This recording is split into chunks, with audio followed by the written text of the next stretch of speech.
একজন পুরুষ যেভাবে তার পিতার, তার মাতার রেখে যাওয়া অর্থ সম্পদ থেকে টাকা পয়সা, জমি জমা, বাড়ি গাড়ির, তেজ্য সম্পদের মালিক হয়, আল্লাহ তাআলা কোরআনে একজন মেয়েকেও সেই অর্থ সম্পদের মালিকানা ঘোষণা করেছেন।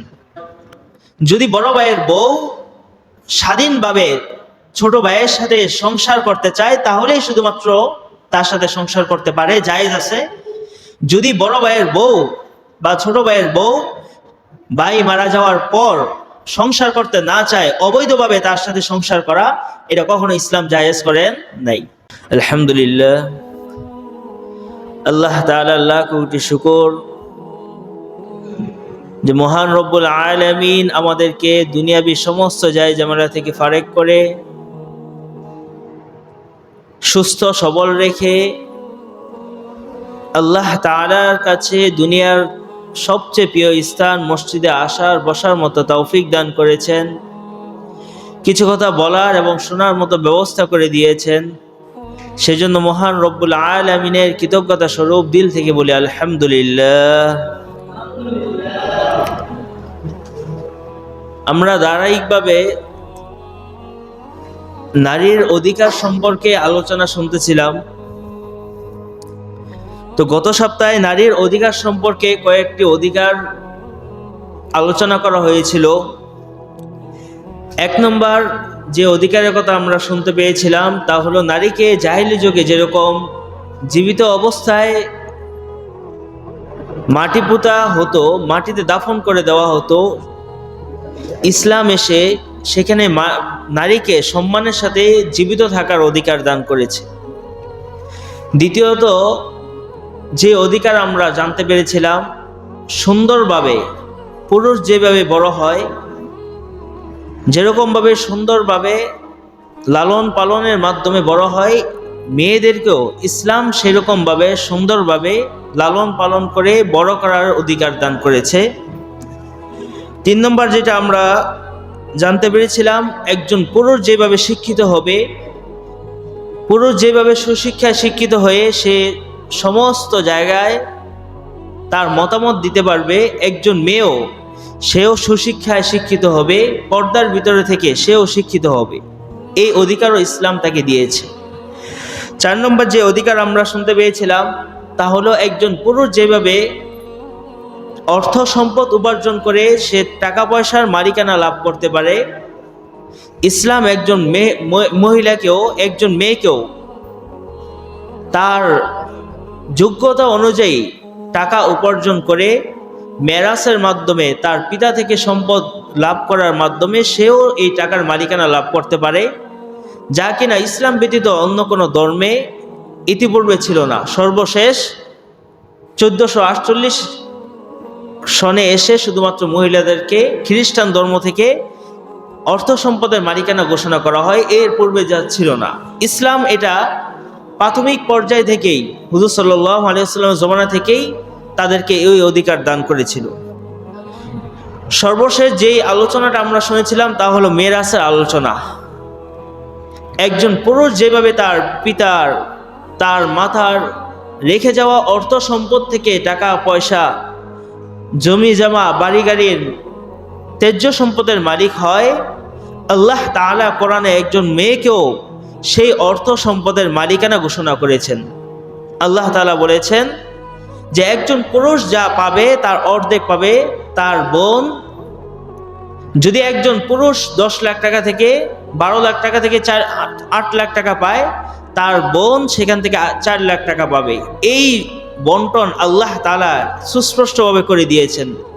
এর থেকে যদি কিছু টাকাও কম দেওয়া হয় তাহলে নারীর অধিকার থেকে বঞ্চিত করা হবে। এই কারণে একজন ভাইকে, একজন পিতাকে যদি কখনো কেউ তার ফুফুকে তার থেকে কম দেয়, আল্লাহ তাআলা এর জন্য তাকে হিসাবদিহি করাতে হবে, আল্লাহ তাআলার কাঠগড়ায় তাকে দাঁড়াতে হবে।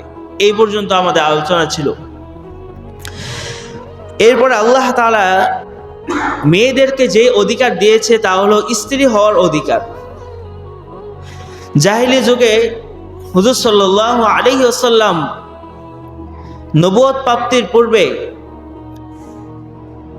সমাজটা ছিল এরকম, কোনো ব্যক্তি যদি মারা যেত পুরুষ তারা সাধারণত যুদ্ধের ময়দানে যেত।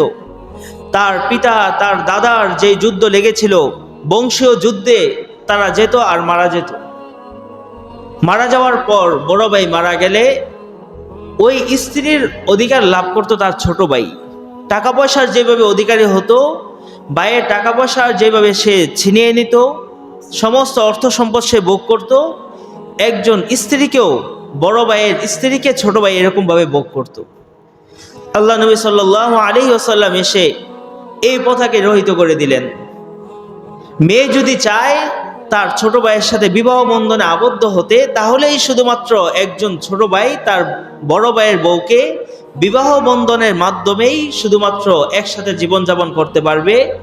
মেয়ের অসন্তুষ্টি ব্যতীত তাকে নিয়ে সংসার করা, তাকে স্ত্রী পরিচয়ে পরিচিত করা, এটা কখনো ইসলাম বৈধতা দেয়নি।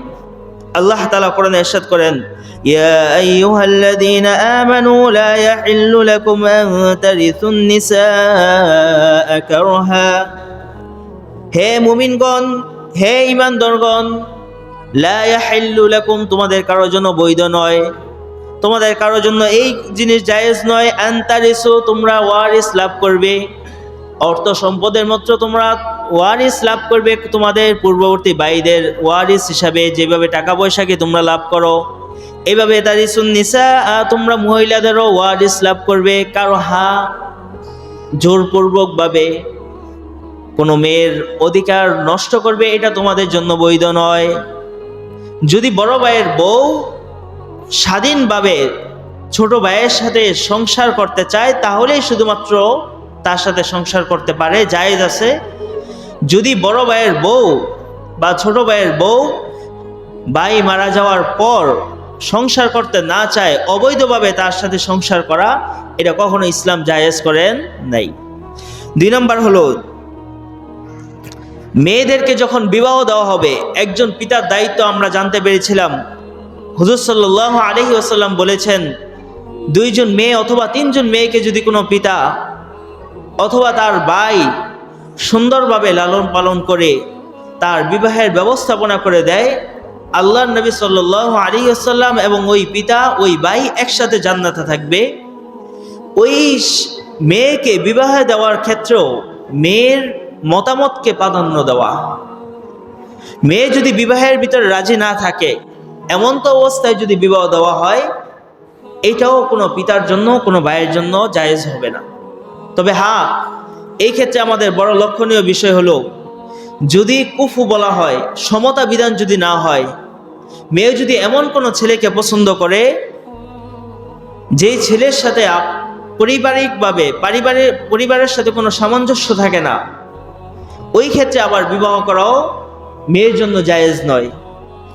এই ক্ষেত্রে পিতাদের করণীয় হলো, যখন বিবাহের কোনো প্রস্তাব আসবে, সর্বপ্রথম তার মেয়েকে তার মার মাধ্যমে, তার ফুফুর মাধ্যমে, অথবা তার সাথে যার সম্পর্ক ভালো তাদের মাধ্যমে মেয়েকে জানানো, অমুক ছেলের সাথে তোমার বিবাহের আলোচনা আমরা করছি, তুমি এতে সন্তুষ্ট আছো কিনা। মেয়ে যদি সন্তুষ্ট থাকে তাহলেই তাকে সেই জায়গায় বিবাহ দেওয়া, অন্যথায় যদি তাকে সেখানে বিবাহ দেওয়া হয়, এই ক্ষেত্রেও ইসলাম বলে তার উপর জুলুম করা হবে। হুজুর সাল্লাল্লাহু আলাইহি ওয়াসাল্লাম বলেন, লা তুনকাহুল আইম্মু হাত্তা তুস্তা'মারা ওয়া লা তুনকাহুল বিকরা হাত্তা তুস্তা'জানা। লা তুনকাহুল আইম্মু, তোমরা কোনো মেয়েদেরকে বিবাহ দিতে পারবে না, হাত্তা তুস্তা'জানা, তুস্তা'মারা, যতক্ষণ পর্যন্ত তারা তোমাদেরকে আদেশ না করবে। হুজুর সাল্লাল্লাহু আলাইহি ওয়াসাল্লাম বলেন, যদি কোনো বিধবা মহিলা হয় যার পূর্বে বিবাহ হয়েছিল, ওই মেয়েকেও যদি তোমাদের এখন বোঝা মনে হয়, আমার বোন আগে বিবাহ হয়েছিল এখন আমার বাড়িতে আছে, অথবা আমার মেয়ে তার বিবাহ হয়েছিল এখন সে আমার বাড়িতে আছে, বিবাহের আগে বাবা মায়ের উপরে, ভাইয়েরদের উপরে তার বোনকে রাখা, তার মেয়েকে রাখা কষ্টকর মনে হয় না, কিন্তু একবার বিয়ে হওয়ার পর ওই বোনকে, ওই মেয়েকে রাখা নিজের জন্য কষ্টকর, নিজের কাছে লাঞ্ছনার মনে করেন। ওই সময় চান যত তাড়াতাড়ি পারি আমার বোনকে আরেকজনের কাছে বিবাহ দিতে পারি কিনা। আল্লাহ তাআলা বলেন, হুজুর সাল্লাল্লাহু আলাইহি ওয়াসাল্লাম ইরশাদ করেন, তোমরা তোমাদের ওই বোনকে, ওই মেয়েকে তার অনুমতি ব্যতীত বিবাহ দিলে তোমাদের জন্য এটা জায়েজ হবে না। লা তুনকাহুল আইম্মু, তোমরা কোনো বিধবাকে বিবাহ দিবে না, হাত্তা তুস্তামার, যতক্ষণ পর্যন্ত তোমাদেরকে আদেশ না করবে। যদি সে আদেশ করে যে আমাকে বিবাহ দিয়ে দাও, তাহলেই তোমরা তার আদেশ অনুযায়ী তাকে বিবাহ দিতে পারবে, অন্যথায় জোরপূর্বক তাকে বিবাহ দিতে পারবে না। এমনিভাবে যদি কোনো মেয়ের বিবাহ না হয়ে থাকে, তার অনুমতি নেওয়া ব্যতীত তাকেও বিবাহ দিতে পারবে না। হুজুর সাল্লাল্লাহু আলাইহি ওয়াসাল্লাম বলেন, ওয়ালা তুনকাহুল বিকর, তোমরা কোনো বাকেরা মহিলাকে, যার পূর্বে বিবাহ হয়নি, এমন মেয়েকে তোমরা বিবাহ দিতে পারবে না, হাত্তা তুস্তাজানা, যতক্ষণ পর্যন্ত তার থেকে অনুমতি না নিবে। অর্থাৎ যদি কোনো মেয়েকে বিবাহ দিতে হয়, সর্বপ্রথম তার অনুমতি একান্ত আবশ্যক।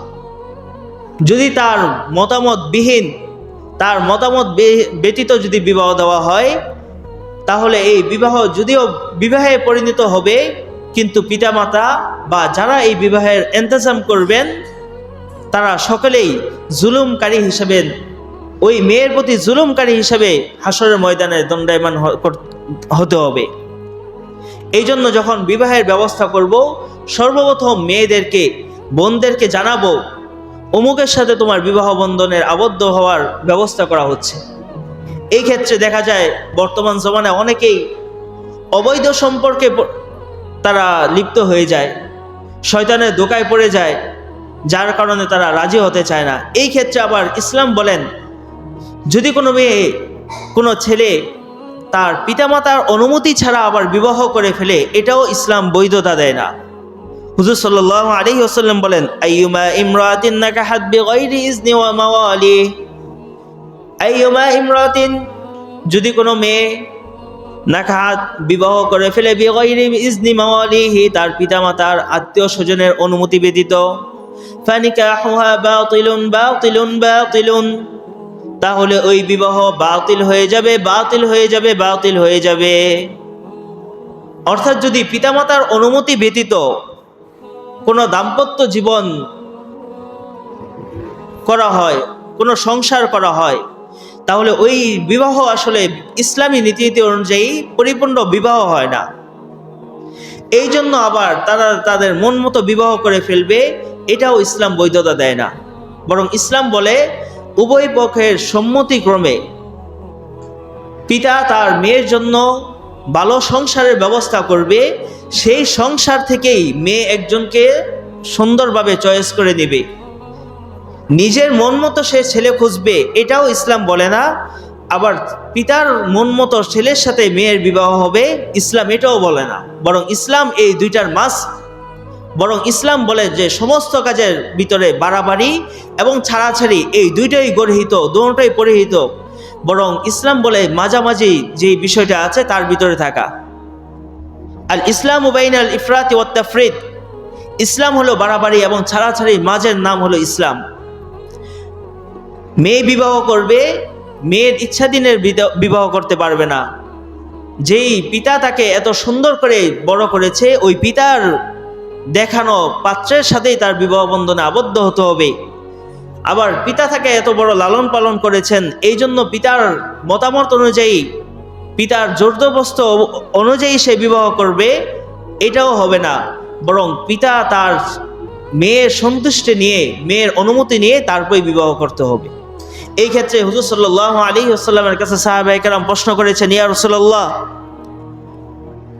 নাবালেগা মহিলা যখন তাদের বিবাহের বয়স হয়, তারা মুখে বলতে শরম পায়, লজ্জাবোধ করে, তারা তো সরাসরি বলতে চায় না, হ্যাঁ আমি তার এই ছেলের সাথে বিবাহ বন্ধন হতে, তার সংসার করতে আমি রাজি।